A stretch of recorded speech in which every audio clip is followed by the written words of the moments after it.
Hello, welcome to the update. I'm Susie Thompson.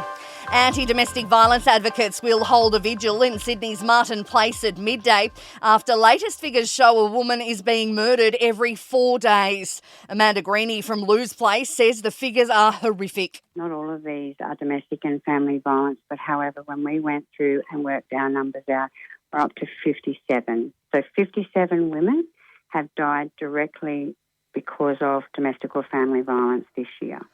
A woman has died after being found with burns to much of her body inside a stairwell in Sydney's southwest. The 44-year-old was treated by paramedics at the Campsie unit block. She was taken to hospital but died a short time later. Queensland Police are asking anyone with information regarding the death of a young girl in Cairns to reach out. Emergency services located an unresponsive child in a vehicle in Innisfail where temperatures reached 30 degrees. Investigations are ongoing. Reforms have passed federal parliament that will see the biggest overhaul of Australia's aged care system in 30 years. Wealthier nursing home residents will pay extra for their care. A beefed up complaints handling system will give residents a greater say, and the home care sector will get a funding boost. Aged care Minister Annika Wells says the reforms will make the sector more viable. Overseas, and 5 people have died and 120 flood warnings have been issued across Britain. Schools and railways have been shut and boil water notices have been issued. And Australia Post says crooks are cashing in on Black Friday with bogus parcel tracking.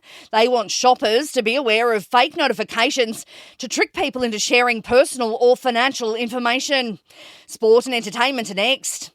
In sport, India has cruised to victory in the first cricket test against Australia in Perth, winning by a mammoth 295 runs in the first match of the Border-Gavaskar series. Jasprit Bumrah, the player of the match, with an 8-wicket haul.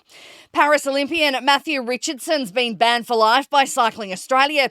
News Corp says he'll now compete for Britain, where he lived until the age of 9. Australian authorities are angry. He asked to take Australian cycling team property, including a bike, to the UK, which they say was an unacceptable risk to Oz Cycling's intellectual property. In entertainment news, disgraced rapper Diddy is vying for bail again, with his legal team putting the squeeze on the courts to allow him to serve house arrest in his New York City apartment. And novelist Barbara Taylor Bradford has died at the age of 91. Her debut book, A Woman of Substance, is one of the best-selling novels of all time. Her books were published in 40 languages and sold more than 90 million copies around the globe. And that is the latest from the Nova podcast team. We'll see you later on for another update. I'm Susie Thompson.